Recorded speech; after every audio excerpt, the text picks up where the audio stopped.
دادگاه نویه بسمانی شهر مسکو هنوز در پایان ماه سال 2024 در غیبشان حکم حبس دو فعال اپوزیسیای توجیک شرفالدین گدایف و محمد اقبال صدرالدین را صادر کرده است.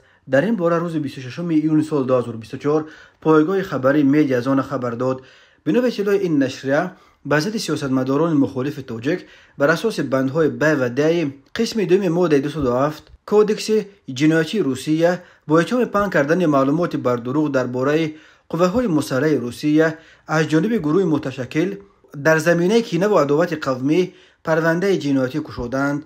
با آنها طبق این بند قانون روسیه همچون جزا و جریمه به اندازه از 3 تا 5 میلیون روبل، کارای اصلاحی به مدت تا 5 سال یا از 5 تا 10 سال زندان تهدید میکند. میدیا زونه درباره سبب دلیل‌های باز شدن چنین پرونده به ضد دو اپوزیسیونر توجیک اظهار بی‌خبری کرده است، ولی نوشته است که اسم محمد اقبال صدرالدین در مخزن دادگاه‌های بسمانی 9 اپریل سال 2024 پیدا شده است. شرفالدین گدایف رهبر جنبش اپوزیسیای اصلاحات و رشد و معاون رهبر پیمان ملی یک ائتلاف در خود تاجیکستان ممنوع نیروهای اپوزیسیای توجیک در اروپا روز 1 یولی سال 2024 به پایگاه خبری بامداد گفت از عزم مقامات روسیه برای باز کردن پرونده به ضدش هنوز ماه آگوست سال 2023 وقتی خبری افت که کارمندان فسب همراه با کارمندان شعبه محلی کمیته دولتی امنیت ملی تاجیکستان به منزل آنها در نویه فرخار آمده مادرش را درباره او بازجویی کردند.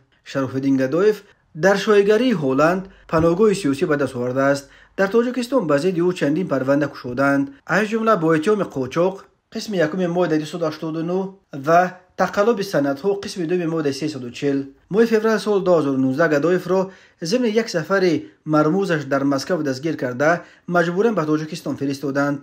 او میگفت که با وعده ملاقات با یکی از رهبران شورای امنیت روسیه به دامش افکندند. مقامات تاجیکستان با نشر چند ویدیوی صحنه‌سازی شده میخواستند آوردن گدایف را همچون گویا بازگشت اختیاری اپوزیسیونر که از کردار خود پشیمان شده است قلمداد کنند، ولی با دخالت مقامات دیپلماتی آلمان و هلند دوشنبه مجبور شد که الکی در اولای ماه مارس سال 2019 گدایف را باز پس به اروپا بفرستد.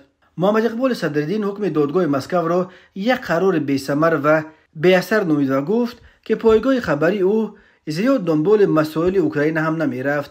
البته مقامات روسی هر نفری را که جنگش به ضد اوکراین را جنگ بنامند چنین واکنش شدید میکنند. راستی موضوع اساسی ما مسائل تاجیکستان است، نه روسیه و اوکراین، و ما چندان جنگ اوکراین را پیگیری نمی کنیم. در همین حال ما کاملا ضد به جنگ فرستادن مهاجران توجیک بودیم و هستیم و در این موقع باقی خواهیم ماند. یگان قرار هیچ دادگاه روسیه این موقع ما را عوض کردن نمیتواند. محمد اقبال صدرالدین فرزند یکی از اساسگزاران حزب اپوزیسیای فعلا در تاجیکستان ممنوع نهضت اسلامی قلندر صدرالدینوف می باشد. در تاجیکستان به ضد او با اتهام قلابی به مبلغ بزرگ پرونده جنایتی گشودند. محمد اقبال صدرالدین در فرانسه به سر میبرد. او در آنجا پایگاه اطلاعاتی اصلاح را تشکیل کرده است. این پایگاه به خصوص یوتیوب کانال اصلاح تیوی امروز یکی از پرمشابه‌ترین طرح‌های اطلاعاتی اپوزیسیای توجیک در اروپا دانسته می شود.